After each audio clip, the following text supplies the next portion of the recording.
자존심을 넘어 자존감으로라고 하는 제목으로 우리 마음과 관련된 이야기 7번째 시간 갖도록 하겠습니다. 지금 저희는 우리 사람의 마음에 대한 이야기들을 하고 있고요. 특별히 우리의 어려운 마음들에 대해서 이 성경이 어떻게 말하고 있는지를 한번 살펴보면서 이 성경적 기준을 가지고 우리의 마음의 문제를 다루는 것, 우리의 감정의 문제를 다루는 시간들을 지금 갖고 있습니다. 오늘 저는 이 설교를 준비하면서요, 우리가 살고 있는 이 시대가 우리의 자존감을 무너뜨리는 시대이구나라고 하는 생각을 했습니다. 이 사회가 가지고 있는 이 경쟁이라고 하는 시스템 때문인데요. 아이들이 학교를 다니면서 끊임없이 같은 반 친구들을 친구나 동료로 여기기보다는요, 나의 경쟁자로 여기게 만드는 이 교육 제도와 관련된 내용입니다. 또 여러분, 또 직장인들도요, 예전에는 아주 오래전입니다. 벌써 이 평생 직장이다라고 하는 개념이 있었기 때문에 내가 함께 동료로 계속해서 간다라고 하는 생각이 있었지만 어느 순간부터는 직장에 있는 동료들을 볼 때도 나의 경쟁자고 내가 이 사람을 이기지 않으면 내가 밀려난다라고 하는 생각을 하게 되었다는 것입니다. 여러분, 경쟁자라고 하는 건요, 다른 의미로 말하면 곧 적입니다.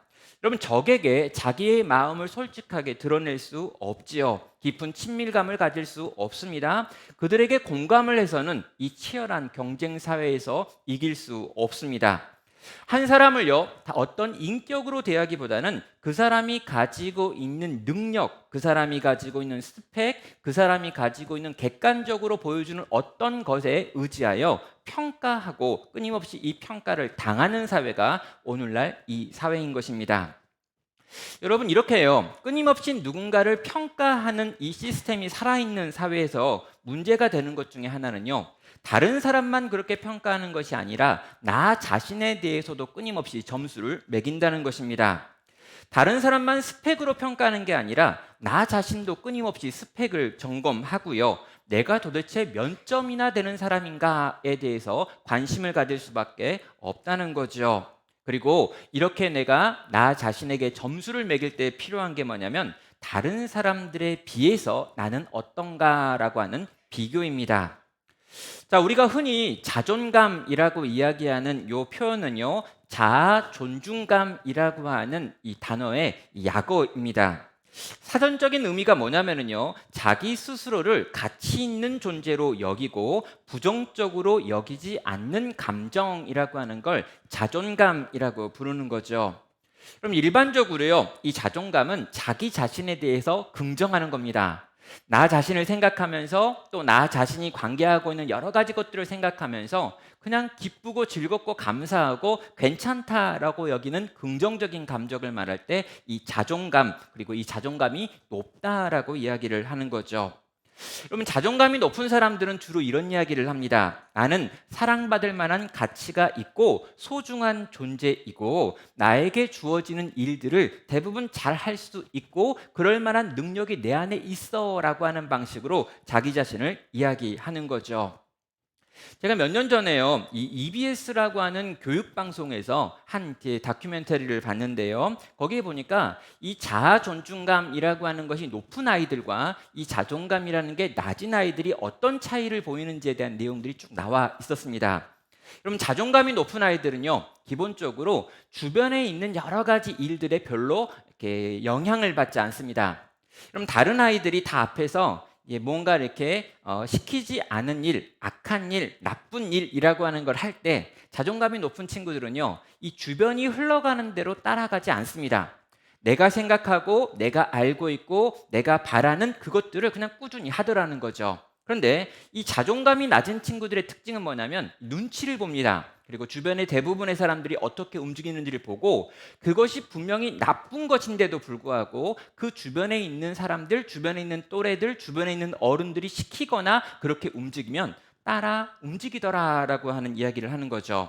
그러면서 이 자존감이라고 하는 것이 높고 낮은 것이 한 인생에 있어서 이 성공과 실패를 결정하는 가장 중요한 요소가 될 수 있다라고 하는 것으로 그 다큐멘터리의 내용들을 끝내는 것을 봤습니다.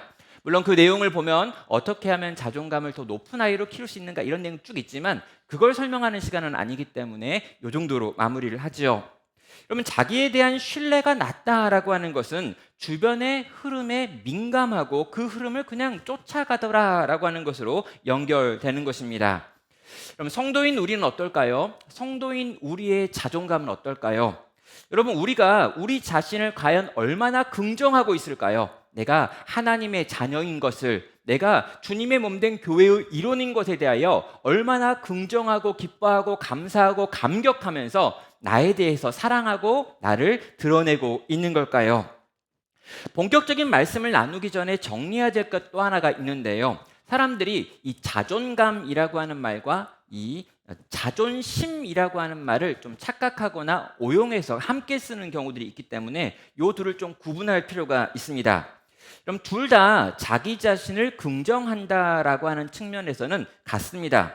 자존심이라는 것도 자기 자신을 굉장히 중요하게 생각하고요. 자존감이라는 것도 자기 자신을 굉장히 중요하게 생각합니다. 그런데 이 둘의 차이가 뭐냐면 아주 간단하게 구별을 하면 자존감이 높은 사람은요, 있는 그대로의 내 모습에 대해서 긍정하는 사람이다 라고 말한다면, 자존심이 센 사람은 어떤 사람이냐면 다른 사람들과 비교해가지고 그 비교와 경쟁 속에서 나 자신을 긍정하는 사람을 자존심이 센 사람이라고 이야기를 하는 겁니다. 이 둘 사이에 있는 건 비교라는 거죠. 그럼 자존감은요, 혼자서도 누리고 있어요. 자존심은요, 다른 사람들과 관련 지어가지고 내가 그 사람들보다 더 나아 보이면 높아지는 거고요. 내가 그 사람보다 더 낮아지면 내가 비참해하고 비통해하는 것, 이게 자존심이라고 하는 것입니다. 이 자존심과 자존감에 대해서 이 정리해가지고 묶어가지고 설명하는 한 교수님이 계신데요. 이 서울여자대학교에서 전에 교수를 하셨던 이 김창욱 교수라고 하는 분이 있습니다. 이분은 소통과 관련해가지고 대단히 많은 이야기를 하는데요. 이 소통과 관련해가지고 가장 소통하기 어려운 사람, 그러니까 가장 관계 맺기 어려운 사람을 이렇게 설명을 하는데, 자존심은 높으면서 자존감은 낮은 사람이 가장 함께하기 어려운 사람이다라고 하는 이야기를 합니다. 자, 그러면서요, 자존심이 센 사람이 자존감이 낮으면 어떤 일이 벌어지는지에 대해서 설명을 하는데 굉장히 좀 저에게는 중요했습니다. 자존심만 세고 자존감이 낮은 사람은 이렇게 반응합니다. 그 사람은 자기 자신에게 대단히 비판적으로 변하게 됩니다. 자신이 잘하는 것이 있으면 그걸 칭찬해야 되는데 그거에 대한 관심은 별로 없고요. 자기가 못한 것에 대한 관심이 너무나 많습니다. 그래서 자기 자신에 대해서 끊임없이 비판적으로 반응을 하는 거죠. 자, 그런데 자존심이 높기 때문에 주변에 있는 다른 사람들은 나에게 어떻게 해야 되냐면 절대로 내가 가지고 있는 문제나 약함에 대해서 말하면 안 되고 무조건 나를 칭찬하고 나를 숭배해야 된다는 거예요. 그래서 자기 자신에 대한 비판의식이 높고 자기에게 칭찬하지 않으면서 다른 사람은 다 나에게 칭찬해야지만 관계가 유지되기 때문에 이런 사람의 특징이 뭐냐면 주변에 있는 모든 사람들이 나처럼 불행했으면 좋겠다라고 생각을 하는 것입니다. 나도 안 되고 남도 안 됐으면 좋겠다라고 생각하는 사람이 자존심은 센데 자존감이 낮은 사람이 보이는 태도여서 그런 사람과 함께하는 건 대단히 어렵다라고 하는 이야기를 하더라고요. 사랑하는 성도 여러분, 우리는 어떻습니까? 우리의 자존심은 센데 혹시 자존감은 낮지 않습니까? 아니, 우리가 돼야 될 모습은 자존심은 별로 없는데 자존감이 높은 사람이 돼야 되는데 왜 우리는 이 땅에서 그렇게 되지 못하는 걸까요? 과연 성경은 우리에게 뭘 이야기하는 걸까요? 자, 이 성도인 우리가요, 이 땅을 살면서 이 자존감이 무너지고 낮아질 수 있습니다. 왜냐하면 세상과 나를 비교했을 경우이죠. 그럼 끊임없이 세상과 나를 비교합니다. 내가 무언가를 조금 잘하면 칭찬을 받지만 내가 못하는 어떤 것들에 대하여 세상이 우리를 비난하는 것들을 끊임없이 경험을 하고 책망을 듣고 평가를 받지요. 경쟁에서 끊임없이 이기라고 이야기합니다. 그런데 여러분, 우리 대부분은요, 많이 이기기보다는 많이 지는 경우가 많죠. 그럼 내 나이 또래의 성공한 다른 사람들과 내 삶을 비교하지 실패한 어떤 사람들과 나를 비교하는 경우는 별로 없습니다. 그럼 실패한 사람들은요, 눈에 잘 보이지 않지요. 늘 눈에 보이는 건요, 성공한 사람들입니다. 늘 눈에 보이는 건요, 돈이 많은 사람들이고 힘이 있는 사람들이고 권력이 있는 사람들이고 잘 나가는 사람들이고 예쁜 사람들이고 인기 있는 사람들입니다. 여러분, 그 사람들을 우리는 끊임없이 미디어를 통해서 보지요. 여러분, 그걸 보다 보면 우리는 왜 이 모양인가? 왜 저 사람들보다 저렇게 못 사는가? 왜 저 사람들처럼 저렇게 떵떵거리지 못할까라고 하는 생각을 하는 겁니다. 비교하고 그 비교를 통해서 점점 더 낮아지는 거죠. 거기다가요, 하나님 백성으로 이 땅을 산다라고 하는 것은요, 이 세상의 기준, 이 세상의 비교의 기준으로부터 벗어난다라고 하는 걸 의미합니다. 여러분, 우리가요, 예수님을 주로 고백합니다. 내가 예수님을 이제부터 따르겠습니다. 내 인생의 주인은 예수님입니다 라고 하는 걸 고백할 때요, 더 이상 세상의 기준이 아니라 하나님의 기준에 맞춰서 살겠습니다 라고 하는 걸 고백하는 겁니다.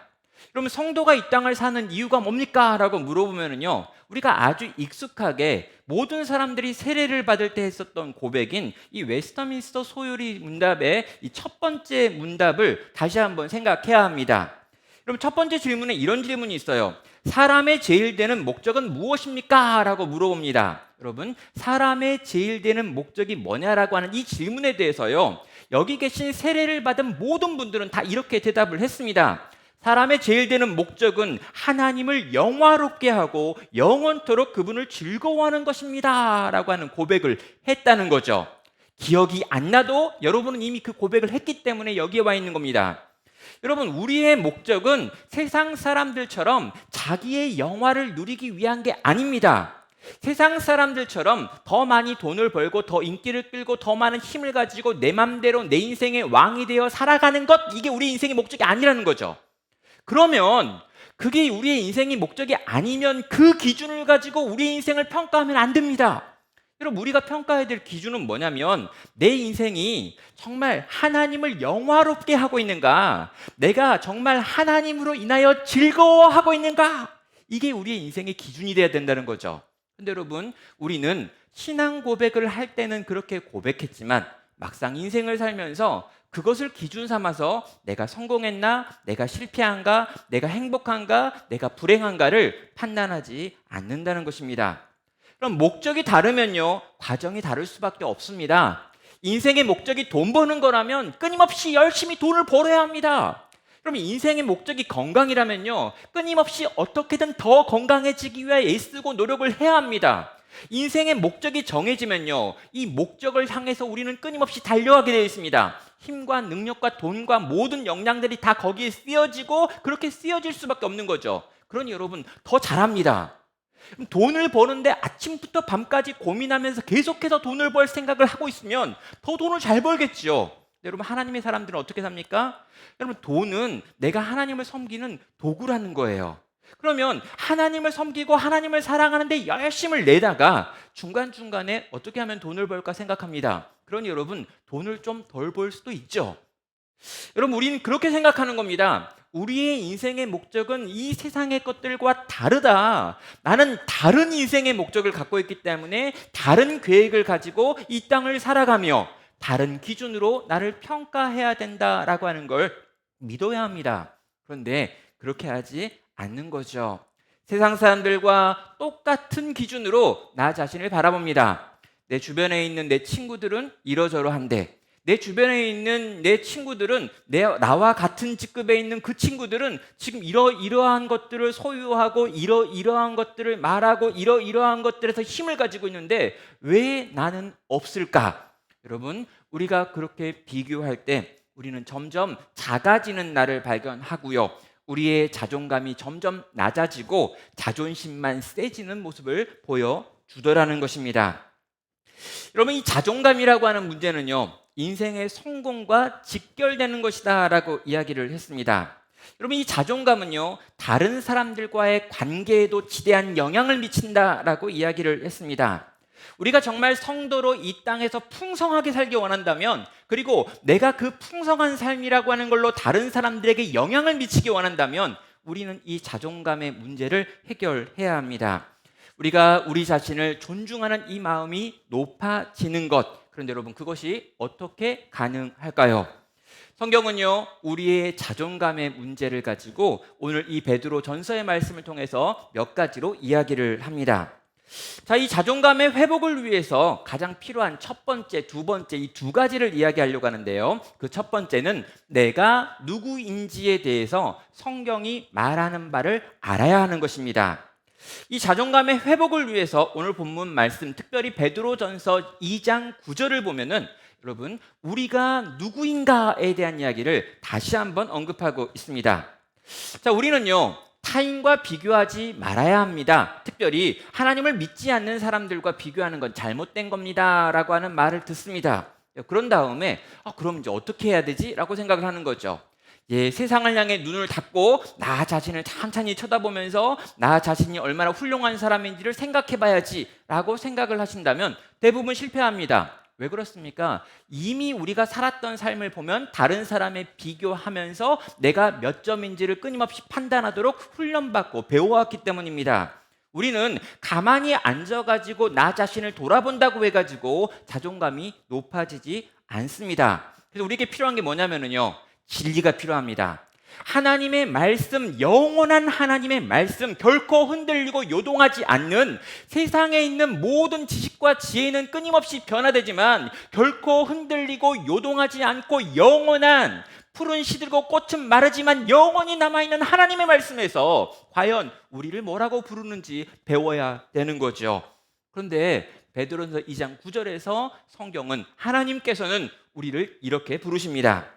그러나 너희는 택하신 족속이요 왕같은 제사장들이요 거룩한 나라이요 그의 소유가 된 백성이니 라고 말하는 거죠. 무슨 말입니까? 이 베드로전서를 받고 있는 이 성도들은요, 흩어진 나그네가 된 교회들입니다. 그럼 예루살렘 지역에 있던 교회가 여러 가지 핍박을 받으면서 이 교회가 뿔뿔이 흩어져 버렸습니다. 그래가지고 소아시아 전역에 교회가 흩어지고 성도들이 흩어져서 거기서 작은 공동체를 이루면서 신앙생활하고 있었습니다. 자, 그들은 핍박으로 의하여 흩어졌을 뿐만 아니라 흩어진 그 자리에서 아예 사라져버릴 위기에 빠져 있었지요. 그래서요, 그들을 향해서 쓰고 있는 편지가 바로 이 베드로가 쓴 베드로 전서와 후서입니다. 여러분, 고대 사회에서요, 흩어져 버렸다, 나그네가 되었다라고 하는 말은요, 오늘날 우리가 가지고 있는 여행을 떠났다와 전혀 다른 의미입니다. 여러분, 우리는 나그네를 생각하면요, 뭔가 좀 운치도 있어요. 나그네, 여행객, 여행 재밌겠다, 이런 생각을 해요. 근데 여러분, 그 당시에는요, 내가 살고 있었던, 내가 태어난 지역에서 떠난다라고 하는 건 내가 가지고 있는 모든 보호, 내가 가지고 있는 모든 힘, 내가 가지고 있는 모든 재산으로부터 떨어진다, 인간관계로부터 끊어진다라고 하는 의미를 가지고 있었습니다. 그것도 자기들이 원해서가 아니라 쫓겨났다는 거죠. 그들이 나그네가 되었다, 흩어져 버렸다라고 하는 건 철저하게 그 세상에서 가장 밑바닥으로 던져져 버렸다라고 하는 걸 의미합니다. 그런데 그들을 바라보면서 지금 베드로가 이 편지를 쓴 거죠. 그러면서 너희가 흩어진 나그네가 되었다. 세상은 너희를 흩어진 나그네라고 부른다. 너희 스스로도 너희를 바라보면 너무나 비참할 것이다. 그러나 하나님은 너희를 그렇게 부르지 않으신다라고 이야기합니다. 그러면서 하고 있는 말이 바로 오늘 나와 있는 9절에 있는 말씀이죠. 너희는 택하신 족속이다. 너희는 왕같은 제사장이다. 너희는 거룩한 나라다. 너희는 그의 소유가 된 백성들이다 라고 네 가지로 선언을 하는 겁니다. 그럼 여기 나와 있는 이 네 가지 선언은요, 너무너무 중요합니다. 그래서 제가 이미 이 베드로 전서와 후서를 말씀으로 전하면서 요 한 가지 한 가지의 의미가 어떠한지를 설명드린 적이 있어요. 물론 여러분도 기억나지 않고 저도 거의 기억나지 않습니다. 그러나 이미 한번 설명했기 때문에 이걸 하나하나 다 설명하지는 못하겠어요. 그러나 여러분, 이걸 뭉뚱그려 가지고 아주 간단하게 정리하면 다음과 같이 정리할 수 있습니다. 일단 시제가요, 전부 과거 완료 시제입니다. 이게 무슨 말이냐면요, 될 것이다가 아니라 됐다라는 거예요. 왕 같은 제사장들이다 라고 이야기하는 거예요. 거룩한 나라다 라고 이야기하는 거예요. 이미 끝났다라는 거예요. 그리스도 예수 안에서 너희가 가지고 있는 신분이 이미 변화되어서 완전히 너희는 이미 이런 상태다 라고 이야기하는 거죠. 여러분, 열심히 노력해서 왕 같은 제사장이 되는 게 아니에요. 열심히 노력해가지고 그의 거룩한 백성이나 나라가 되는 게 아닙니다. 이미 우리는 그런 존재로 변화되었다라고 하는 선언이 여기에 담겨 있습니다. 자, 네 가지를 이야기합니다. 첫째로요, 택하신 족속을 이야기하죠. 여러분, 이게 무슨 말입니까? 수많은 사람들 중에 하나님이 나를 찍으셨다는 거예요. 이게 우리라는 겁니다. 여러분, 이게 왜 중요하냐고요? 여러분, 이렇게 뭐 소개팅을 갔는데 10명, 10명이 나왔는데 사람들이 다 나를 찍어줬다는 거예요. 나머지 9명은 안 찍고 내가 찍혔습니다. 오, 기쁘죠? 근데 여러분, 나를 찍으시니까 누굽니까? 하나님이에요. 하나님이 나를 찍어주셨대요. 저 많은 사람들이 있는데, 저 허다한 무리가 있는데, 저 엄청난 인생들이 있는데, 나보다 잘나 보이는 인생들이 저렇게 많은데, 저 인생들이 아니라 나를 찍으셨다.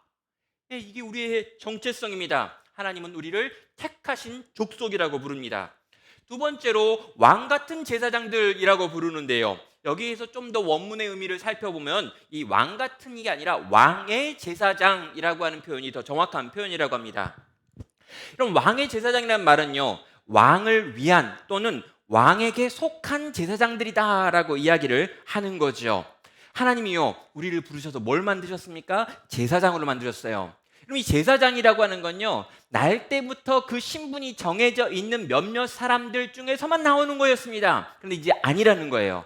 내가 너를 영적인 제사장으로 이 영혼들을 섬기는 자로 세웠다라고 지금 선언을 합니다. 심지어 소속이 어디입니까? 왕에게 소속되어 있는 제사장들이다라고 말씀을 하는 거죠.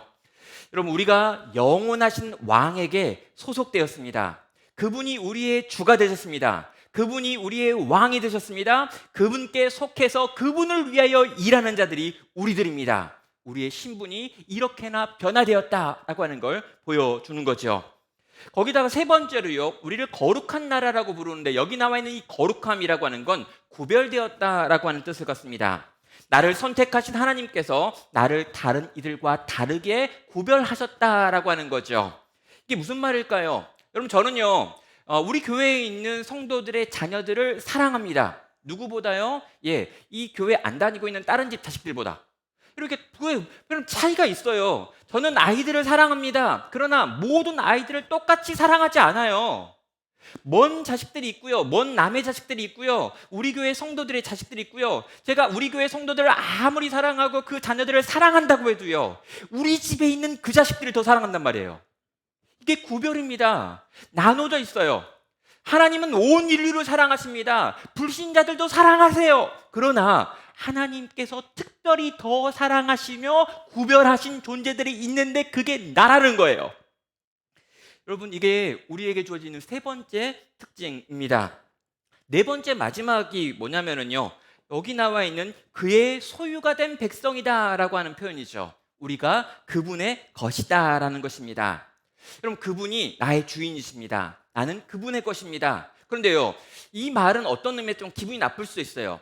내가 왜 누구의 종이고 내가 누구의 것이다 라고 생각하는 거죠. 근데 여러분, 우리의 주인은 하나님이십니다. 그분은 선하십니다. 그분은 능력으로 충만하십니다. 그분은 모든 걸 다 가지고 계신 분이십니다. 그분은 완전하신 분입니다. 근데 그분이 우리의 왕이라는 거, 그분이 우리의 주인이라는 건 뭘 의미하는 거냐면요, 그분으로 말미암아 우리가 모든 걸 다 누릴 수 있다라고 하는 걸 의미하는 것입니다. 우리의 소유주가 하나님이시고요, 그 소유주가 악하거나 약한 분이 아니라 선하고 능력 있는 분이라면 그분의 소유가 되어 이 땅을 살아가는 성도는 이 땅에서 가장 놀라운 걸 이미 누리고 있는 자고 이미 가지고 있는 자다라는 거죠.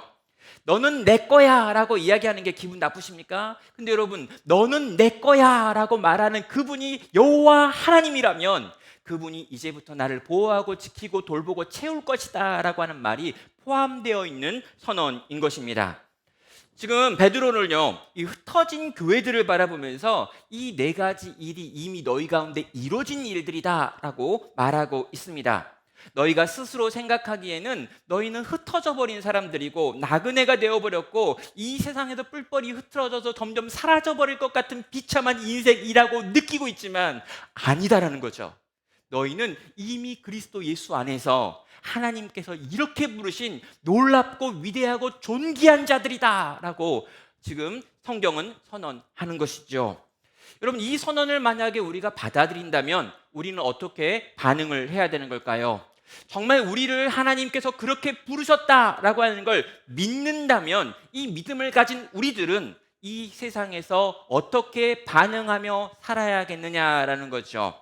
문득 저는요, 시편 23편 1절이 떠올랐습니다. 뭐라고 말합니까?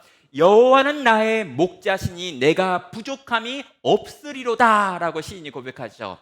여호와가 나의 목자가 되시니, 여호와가 나의 주인이시고 나를 구별하신 분이고 여호와가 나의 왕이시며 나를 선택하셨으니 내게는 부족함이 없다라고 시인이 고백한 것처럼 우리도 고백해야 되는 것입니다.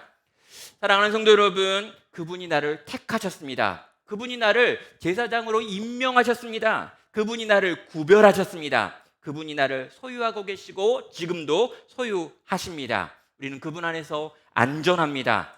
세상의 그 어떤 평가가 아니라 하나님이 우리를 그렇게 평가하시니 그 평가가 옳고 그 평가를 받아들이고 그 평가 속에서 우리는 우리 자신을 귀하고 존귀하게 여겨야 한다는 것입니다.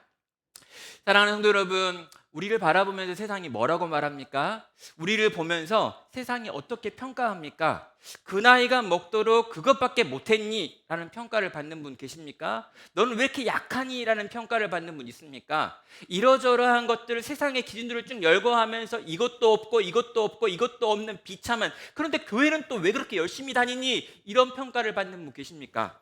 사랑하는 여러분, 세상이 말하는 그 평가가 아니라 우리 주님이 우리를 뭐라고 부르고 계시는지 다시 한번 떠올리고 생각하고 그것을 붙잡을 수 있는 성도 되시기를 주의 이름으로 축원합니다. 그럼 두 번째로요, 이 자존감의 회복을 위해서 하나님께서 우리 가운데 주시는 말씀은 우리에게 어떤 사명을 주시는가, 우리에게 어떤 일을 맡기시는가로 볼 수 있습니다. 그럼 제가 어렸을 때요, 저희 국민학교를 나왔는데요, 이 국민학교에서는 이 국민교육헌장이라고 하는 무시무시한 걸 매일 암기시켰습니다. 이걸 기억하시는 분들은 이제 연식이 좀 되신 분들이고요, 이제 이걸 기억 못하시는 분들은 내가 좀 새로운 세상을 살았구나. 예, 국민교육헌장을 초등학교 1학년 때 외우라고 하는데요, 이걸 못 외운다고 두들겨 맞았던 기억이 납니다. 그리고 이걸 외울 때까지 집에 못 가게 하는 거예요. 처음에는 한 문단을 외우라고 그러고 다음엔 두 문단을 외우라고 그러고 나중에 전체를 다 외우라고 하는데 결국에 초등학교 1학년 8살 때 그걸 다 외웠습니다. 그 긴 걸. 근데요, 이게 지금은 기억 안 나요. 근데 맨 앞에 한 줄은 기억이 납니다. 뭡니까? 혹시 기억나시는 분 있나요? 예, 기억하시는 분도 있습니다. 연식이 되신 분들. 예. 국민교육헌장 맨 앞에 이런 내용이 있어요. 여기 화면을 보시면은요, 우리는 민족 중의 역사적 사명을 띠고 이 땅에 태어났다 이겁니다. 이렇게. 그런 다음에 이제 쭉 이어져요. 근데 여러분, 이 맨 앞줄이요, 아직 지금도 생각이 나요. 민족 중의 역사적 사명을 띠고 이 땅에 태어났다. 이게 사명이죠. 여러분, 이 국민교육헌장이 잘못됐다, 이 국민교육헌장 같은 거 왜 가르치냐 이렇게 해가지고 결국에 없어졌고요, 지금은 이걸 기억하거나 가르치는 곳이 없습니다. 그런데 최근에 언젠가 이렇게 누군가 이야기를 듣다가요, 우리가 지금 우리 청년들이, 우리 젊은이들이 이렇게 희마리가 없는 이유는 저 국민교육헌장을 안 외워서 그렇다라고 하는 말을 들었습니다. 그래서 아마 이게 또 이렇게 나올지도 몰라요. 근데 왜 그런가라고 물어봤더니 이 국민교육헌장 첫 번째 문장에는 위대한 사명이 있다는 거예요. 네가 태어난 이유는 먹고 마시고 시집가고 장가가기 위해 태어난 게 아니라 민족을 중흥시키기 위한 위대한 사명을 위해서 이 땅에 태어났다라고 이걸 선언했다는 거죠. 그러니까 꿈을 크게 꿨고, 그러니까 꿈을 물어보면 대통령이었고, 어떻게든 이렇게 세상을 좀 변화시키고 민족을 살려보겠다고 애들이 꿈을 꾸면서 자랐는데 요즘은 이런 게 없어가지고 다 망했다, 이런 이야기를 하는 분이 있었습니다. 저는요, 요 말 그대로 믿지 않습니다. 그런데 여기에 나와 있는 이 사명이라고 하는 거, 정말 내가 무엇을 위해 태어났고 무엇을 위해 살아갔는지에 대해서는 분명히 기억하고요, 이 사명이 분명할 때 우리는 이 땅을 열심히 살 수 있고 즐겁게 살 수 있고 풍요롭게 살 수 있다라고 믿습니다. 그런데요, 성경에서도 우리에게 사명을 제시하고 있습니다. 뭐라고 이야기합니까? 역시 베드로전서 2장 9절에 나와 있습니다. 그러나 너희는 택하신 족속이요 왕같은 제사장들이요 거룩한 나라이요 그의 소유가 된 백성이니, 이는, 그렇게 너희를 부르는 이유는, 너희에게 주어진 사명은 너희를 어두운 데서 불러내어 그의 기이한 빛에 들어가게 하신 이에 아름다운 덕을 선포하게 하려 하심이라 라고 말합니다. 이게 우리의 사명이라는 거죠. 하나님께서 우리를 이렇게 아름답게 부르신 이유는, 하나님께서 우리를 이렇게 네 가지로 부르시는 이유는, 하나님께서 이렇게 놀랍고 위대한 신분으로 부르신 이유는 우리에게 그렇게 불러주셨는데 그런 사명을 주기 위함이었다. 또 어떤 사명? 우리를 그 어두움 가운데서 빛 가운데로 인도하신 이의 기이하고 아름답고 놀라운 그 은혜와 덕에 대하여 들려주고 보여주고 선포하고 나누는 그 일을 위해서 내가 너희를 불렀다라고 말하며 우리에게 주어진 사명이 주를 전하고 나누는 데 있다라고 말하고 있는 것입니다. 여러분, 하나님께서요 놀라운 일을 행하셨습니다. 컴컴한 어둠 가운데 죄와 사망의 그늘 가운데 있었던 인생들 가운데 하나님께서 그 아들을 보내셨습니다. 그리고 그 아들로 말미암아 생명의 복음이 선포되어졌고요, 놀랍고 위대한 이 구원의 역사가 일어났습니다. 그리고 그 구원의 역사로 말미암아 우리가 살았습니다. 그런데요, 살아난 우리들을 바라보면서 우리에게 부탁을 하는 거죠. 너희에게 일어난 이 놀라운 일에 대하여 너희가 전해라. 너희가 세상을 향해 들려줘라. 너희가 아직도 이걸 모르는 인생들을 향해 찾아가서 이것들을 보여주고 들려주고 가르쳐주고 그들로 하여금 이걸 경험하게 만들어라 라고 명령하더라는 것입니다. 여러분, 이게 무슨 말입니까? 하나님이 놀라운 일을 행하셨습니다. 근데요, 이 놀라운 일을 행하셨다라고 하는 이 진리를 우리같이 모자란 사람들한테, 우리같이 부족한 사람들한테 맡기면서 이제 이 일은 내가 했으니 이 일을 전하는 건 너희에게 주어진 사명이다라고 말씀하신다는 거예요. 그럼 이게 얼마나 무시무시합니까? 이게 얼마나 우리를 무겁게 만듭니까? 이거 전하지 않으면 안 된다는 거예요. 하나님께서는 이걸 다 했지만 이걸 전하는 건 하나님이 안 하겠다는 겁니다. 하나님이 천사들을 쓰지 않겠다는 거예요. 하나님이 하나님의 능력과 기이한 일들을 통해 가지고 세상에게 이걸 알려주지 않을 거라고 이야기합니다. 그러면서 하는 말이 뭐냐면 너희에게 부탁하겠다는 거예요. 우리에게 맡기겠다는 거예요. 너희에게 있는 인생은 이 일을 위하여 주어진 것이다라고 우리에게 주어진 사명에 대하여 하나님께서 선언하시는 것입니다. 그럼 민족 증후의 역사적 사명 따위와 비교할 수 없는 사명을 하나님께서는 우리에게 주셨습니다. 그리고 대하는요라고 말하면 대하는 없어. 너네가 할 때까지, 너네가 완성할 때까지 난 너네를 믿고 신뢰하며 기다릴 거야 라고 말하며 이 일을 오늘 우리가 해야 한다라고 말씀하신다는 것입니다. 사랑하는 성도 여러분, 아무것도 아닌 것 같은 인생이었습니다. 이렇게 내가 나이를 많이 먹어버렸네. 이 얼마 남지 않는 생명으로 내가 뭘 할까? 살 데가 없네. 내가 가지고 돈이 있나? 내가 가진 능력이 있나? 내가 가지고 있는 힘이 있나? 생각해봤더니 별로 아무것도 없고 세상 사람들에게 비교했을 때 내가 진짜 가진 게 없구나라고 생각하시는 분 있습니까? 여러분, 그래서 내가 아무것도 할 게 없다라고 생각한다면 아니라고요. 여러분이 그리스도인이라면, 여러분이 성도라면 여러분에게 이 기이한 빛으로 인도하신 이의 아름다운 덕을 선포하는 일, 선전하는 일, 이 일이 맡겨져 있고 우리의 생명으로 이 거대하고 아름다운 일을 이 땅에서 계속해서 해야 하는 사람인 것입니다. 사랑하는 성도 여러분, 여기까지 이야기를 들었습니다. 우리의 정체성, 우리가 누군지에 대해 살펴봤고요, 우리에게 맡겨진 사명에 대해 살펴봤습니다. 이 두 가지가 베드로전서 2장 9절 한 절 안에 다 들어있단 말이에요. 그럼 이 구절을 여러분 생각하십시오. 묵상하십시오. 되뇌이십시오.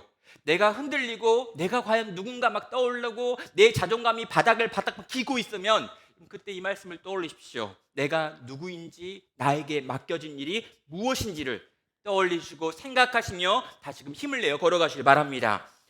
자, 여러분, 우리는요 이렇게 하나님께서 주신 사명과 우리에게 주어져 있는 신분에 대하여 들었습니다. 그런데 문제가 뭐냐면요, 내가 이걸 듣긴 들었고 배우긴 배웠는데 과연 내가 그런 일을 할 수 있을까라고 하는 생각이 드는 거죠. 내가 내 꼴을 아는데, 내가 내 모양을 아는데, 내 의지력을 아는데 내가 진짜 그런 존재라고, 내가 진짜 그런 일을 할 수 있다고 라고 생각하신다면 그때 여러분, 우리는요 베드로전서 그 앞과 뒤에 나와 있는 문장들을 살펴볼 필요가 있습니다. 그럼 2장 9절에서 이렇게 말합니다. 성경에 기록하였을 때 보라 내가 택한 보배로운 모퉁이돌을 시온에 두노니 그를 믿는 자는 부끄러움을 당하지 아니하리라 하였느니라 라고 말합니다. 그럼 갑자기요 베드로가 무슨 이야기하는 거냐면 지금 너희가 이런 존재라는 게 안 믿어진다고? 아니 믿어야 돼. 왜냐하면 내가 너희를 위하여 이미 기록된 성경에서 보여주었는데 너희를 위하여 보배로운 모퉁이돌 산돌이 왔고 너희가 그 돌을 믿고 그 돌 위에 서기만 하면 결코 부끄러움을 당하지 않을 것이기 때문이다라고 말하는 거죠. 그럼 보배로운 돌이 무엇입니까? 이 모퉁이돌이 무엇일까요? 나중에 보면 예수 그리스도입니다. 여러분 예수 그리스도를 믿고 예수 그리스도 안에서 예수 그리스도라고 하는 터 위에 서가지고 너희가 그렇게 하려고 하면 가능하다는 거예요. 부끄러움 당하지 않는다는 겁니다. 실패하지 않는다는 겁니다. 너희가 너희의 힘과 너희의 능력을 의지하면 그렇게 할 수 없겠지만 그 그리스도를 믿고 그분에게 의지한다면 결코 부끄러움을 당하지 않을 것이다. 너희가 실패하지 않을 것이다 라고 하는 선언이 여기에 있습니다. 여러분 성도가 누굽니까? 성도가 뭐 하는 사람입니까? 여러분 성도가 갖는 믿음의 내용이 뭡니까? 여러분 우리가요 이 세상 살 때 가장 중요한 진리가 뭐냐면요 성도는 느낌대로 사는 사람이 아니라는 거예요. 내가 못할 것 같은데, 환될 것 같은데, 내가 어떻게 전해? 내가 어떻게 그렇게 살아? 아니요 여러분 성도는 느낌대로 사는 사람이 아니라 진리대로 사는 사람들입니다. 성도는 하나님의 말씀이 진리고 이게 진리니까 내가 이걸 믿고 이걸 붙들고 살면 사라진다는 걸 믿는 거예요. 성도는요 기록된 하나님의 말씀을 믿는 사람입니다. 우리가 이런 존재라고 말하면 우린 그런 존재예요. 우리가 그걸 하는 사람들이라고 말하면 우린 그걸 할 수 있는 사람들입니다. 이걸 못한다고요? 안 한다고요? 난 아닌 것 같다고요? 그 느낌이 아니라 이미 기록되어 있는 하나님의 말씀을 믿고 그 믿음으로 붙들고 그렇게 살기를 결단하고 그렇게 나에게 명령하면서 그 걸음을 걸어가야 한다는 것입니다. 여러분 심지어요 10절에서 베드로는 또 한 번 이렇게 이야기합니다. 너희가 전에는 백성이 아니더니 이제는 하나님의 백성이요 전에는 긍휼을 얻지 못하였더니 이제는 긍휼까지 얻은 자들이다 라고 말하는 거예요. 내 백성이 아니었는데 이제는 내 백성이 되었고 긍휼이 없는 사람들이었는데 이제 하나님의 불쌍히 여김을 받는 사람까지 되었는데 너희가 하나님의 백성이고 하나님의 제사장이고 하나님의 불쌍히 여기심과 긍휼을 입는 사람들인데 이 긍휼을 의지해서 주님 앞에 다시금 네가 누구인지를 정하고 너에게 맡겨진 사명을 이 땅에서 살 수 있다라고 지금 권하고 있는 것입니다. 사랑하는 성도 여러분 말씀을 마무리하겠습니다. 여러분 우리는요 끊임없이 결과를 이야기하고요 끊임없이 비교를 당하는 세상 속에 살고 있습니다. 여러분 이런 세상을 살다 보니 점점 더 내가 누군지 잘 모르겠고 또 내가 어떻게 살아야 되는지 잘 모르겠고 이렇게 저렇게 비교하다 보니 하나님의 백성의 영광스러운 자존감 같은 건 까맣게 잊어버린 채 하루하루 허덕이며 살아가면서 비참과 슬픔과 아픔을 논하고 있을 수 있습니다. 그런데 여러분 우리가 그런 존재가 아니라는 거죠. 여러분 이렇게 말씀을 제가 정리하고요 또 이렇게 말씀을 보는데 문득 이 성경 구절이 떠올랐습니다. 스바냐 3장 17절에서 우리 하나님께서 우리를 이렇게 부르신다라고 하는 내용이죠.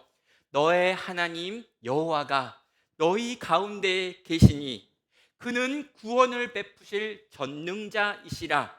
그가 너로 말미암아 기쁨을 이기지 못하시며 너를 잠잠히 사랑하시며 너로 말미암아 즐거이 부르며 기뻐하시리라 하리라. 여러분 우리를 바라보시면서 하나님이 너무 좋은 거예요. 아니 우리를 바라보시면서 하나님이 너무 막 즐거우신 거예요. 막 기쁨이 있는데 이 기쁨을 막 이기지를 못해요. 막 감격이 있는 거죠. 네 코를 보니까 왜 이렇게 어떡하니? 네 눈은 왜 이렇게 총명하니? 아니 코가 낮은데도 막 그래요. 이상해요. 막 하나님 뭔가 쉬었어요. 도대체 하나님이 뭔가에 쉬지 않고는 보일 수 없는 반응을 우리들을 보시면서 하신다고요. 너희 하나님 여호와가 너희 가운데 계시니 그는 구원을 베푸실 전능자인데 그가 너로 말미암아 기쁨을 이기지 못하고 잠잠히 사랑하시고 막 너로 인하여 막 즐겁게 노래를 부르시면서 막 기뻐하시는 우리 하나님의 모습이 우리를 바라보시는 하나님의 모습이라는 것입니다. 예, 한 주간 사시면서 어떠셨습니까? 연말까지 이렇게 오시면서 한 해를 돌아보니 어떠셨습니까? 여러분, 성취한 게 많이 있습니까? 다른 사람들에게 보여줄 게 꽤 있나요? 좋은 점수를 얻으셨습니까? 좋은 평가를 받고 계십니까? 예전보다 더 많은 건강해지셨고 더 많이 힘이 생기셨습니까? 여러분, 그러셨으면 너무너무 감사합니다. 그런데 그러지 않으셨으면 어떡할까요? 그런 일이 일어나지 않았고 작년보다 더 약해졌고 작년보다 더 가난해졌고 이러저러한 문제들 때문에 실망과 낙심이 많고 다른 사람과 비교했을 때 더 많이 잃어버린 것 같아서 정말 마음이 힘들고 지치고 억울하고 왜 난 이렇게 살았을까라는 생각으로 이 12월을 보내고 계시는 성도 혹시 계시지 않습니까? 예. 여러분, 제가요 얼마 전에 이제 제 집에 가가지고 또 이야기하면 안 되는데 집 이야기하면 안 된다고 제 아내한테 혼났는데 이건 그냥 살짝 이야기하면 이제 어느 날 이제 집에 딱 들어갔는데 밤늦게 들어가가지고요 이제 저희 집에 이제 아들이 자는 방에 문을 열고 딱 이렇게 들어갔어요. 근데 이제 아들이 자고 있더라고요. 이 자고 있는 아들을 딱 보는데 문득 울컥했어요. 뭐냐면 우와, 살아있어 줘서 고맙다 이런 생각이 드는 거죠. 그냥 거기 그렇게 있어 주는데 걔가 뭐 공부를 잘하는 것도 이런 말 하면 안 되죠. 뭐 이렇게 건강한 것도 아니고 뭐 이렇게 막 이렇게 싹싹한 것도 아니고 뭐 이렇게 말을 잘 들어주는 것도 아니고 총체적인 문제가 많이 있는데 거기서 이렇게 숨을 쉬고 있는 거, 거기서 그렇게 자고 있는 거, 거기서 그렇게 드르렁 드르렁 하면서 가슴이 왔다 갔다 하면서 살아서 잠들어 있는 그 모습. 근데요 그 모습을 보는데 제가 너무 기뻤어요. 너는 보배롭고 존귀한 내 자식이다. 사랑하는 성도 여러분, 아무것도 대단한 거 이루지 못하셨어도 지난 1년 돌아보니 별거 없고 더 넓게 봤더니 내 평생이 별로 이뤄놓은 거 없어도 우리 주님은 우리를 보시며 보배롭다고 존귀하다고 너로 인하여 기쁨을 이기지 못하겠노라고 지금 말씀하신다는 것입니다. 우리 나누게 모든 성도님들이 이 주님의 음성을 듣기를 주님의 이름으로 축원합니다. 이 연말에 이 주님과 동행하시기를, 이 주님의 크신 사랑을 누리고 나누시기를 주님의 이름으로 축원합니다. 자, 함께 같이 찬양할까요? 십자가 그 사랑 멀리 떠나서 무너진 나의 삶 속에 잊혀진 주님의 은혜, 돌같은 내 마음 어루만지사 다시 일으켜 세우신 주를 사랑합니다. 지금 함께 같이 찬양의 가사로 하나님께 나아가도록 하겠습니다.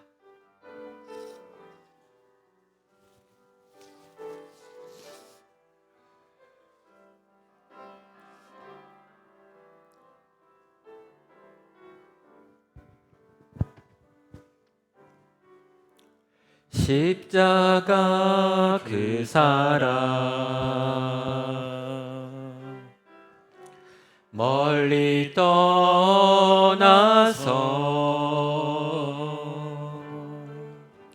무너진 나의 삶 속에 잊혀진 주네 돌같은 내 마음 어루만지사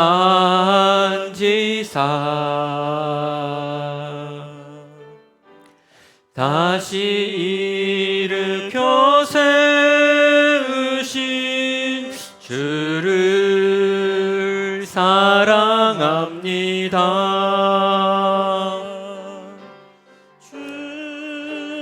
나를 보시고 날 붙드시리 나는 보배롭고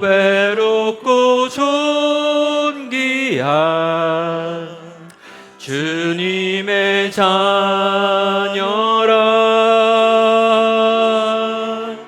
주 너를 보시고 널 붙드시리 나는 보배롭고 존귀한 주의 자녀라. 우리 지나간 일들은 지나간 일들을 기억하지 않고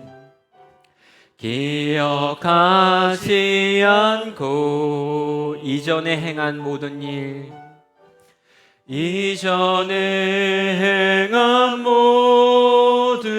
생각지 않으리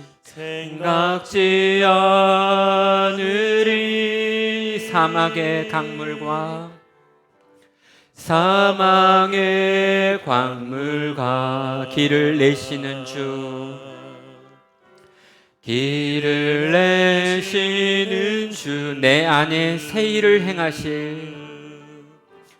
내 안에 새 일을 행하실 주만 바라보리라. 주 너를 보시고 날 붙드시리 나는 보배롭고 존귀한 주님의 자녀라.